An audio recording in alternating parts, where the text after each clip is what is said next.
बिस्मिल्लाहिर्रहमानिर्रहीम। दोस्तों अस्सलाम वालेकुम। खान साहब आजकल पार्टी पोजीशन जो है वो काफ़ी तब्दील कर रहे हैं। कई अहदेदार जो हैं वो उनको फ़ारग किया गया और कई नए नए अहदेदार जो हैं वो तैनातियाँ जो हैं वो हुई हैं।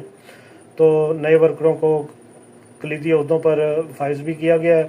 इस सिलसिले में इस वक्त ये फ़ैसले जो हैं वो इस वक्त किए जा रहे हैं जब वो खुद जेल में है और पीटीआई को शदीद कानूनी, सियासी और माली दबाव का भी पीटीआई को इस वक्त सामना है। तो इस फैसले के मुमकिना असरात जो हैं वो देख लेते हैं। सियासी कंट्रोल और वफादारी को यकीनी बनाना है। खान साहब इस वक्त पार्टी में ऐसे लोगों को आगे ला रहे हैं जो न सिर्फ इनके वफादार हैं बल्कि दबाव में भी पार्टी के बयानिए को मजबूत रख सकें। और जो लोग जेल में होने के बावजूद नहीं टूटे, उनको इसीलिए अहमियत दी जा रही है कि अगर कोई दबाव आएगा तो ये बर्दाश्त कर लेंगे, क्योंकि आधी क़यादत जो है वो तो कंप्रोमाइज़ हो चुकी है। पुराने कारकुनों में भी कुछ ऐसे लोग भी थे जो इस्टेब्लिशमेंट के साथ डील करने के इल्ज़ाम जो हैं वो जिन पे लग रहे थे और उनकी वफादारी का नया निज़ाम जो है वो बनाया जा रहा है। और ये भी हो सकता है कि आने वाले दिनों में एक तहरीक जो है वो भी आने जा रही है और आगे जाके अगर इलेक्शन का कोई मूड बनता है तो उसमें भी उसको भी सूरत हाल को देखते हुए ये तैनातियाँ जो है वो हो रही हैं। तो अगर खान साहब जल्द रहा हो जाते हैं या कोई बड़ा सियासी मोड़ आता है तो वो ऐसी क़यादत चाहते हैं जो फौरी तौर पर अवामी राब्ता मुहिम जो है वो शुरू कर सके। नए चेहरे ज़्यादा फ़ाल और जारहाना अंदाज में पार्टी की क़यादत कर सकते हैं, ख़ास तौर पर जब इंतखाबात का वक्त जो है वो करीब आए। तो अभी पता नहीं है कि इलेक्शन जो है वो नई सिचुएशन डेवलप होने के बाद क्या रुख इख्तियार करते हैं।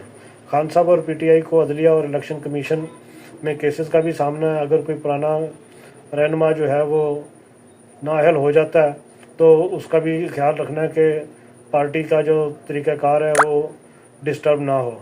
जिस इलाके में किसी का कोई ख़तरा है कि वो नाअहल हो सकता है तो उसकी भी पेशबंदी जो है वो अभी से खान साहब जो है वो कर रहे हैं।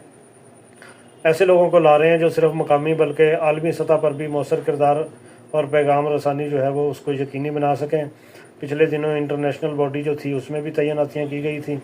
तो मरीख और शम्स का असर जो है वो खान साहब के जारहाना फैसलों को जाहिर करता है, जिसका मतलब ये है कि वो किसी बड़ी सियासी हिकमत अमली पर काम कर रहे हैं।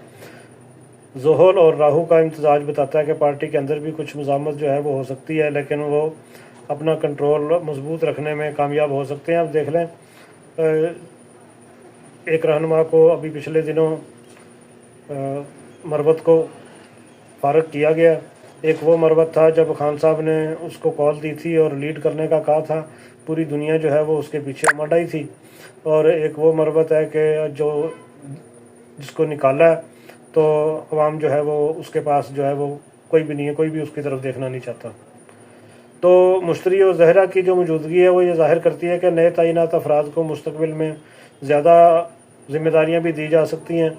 अगर कोई अवामी तहरीक का कोई सिलसिला जो है वो इस तरह का बना तो फिर उसमें ये तैनातियाँ जो है वो काम आएंगी।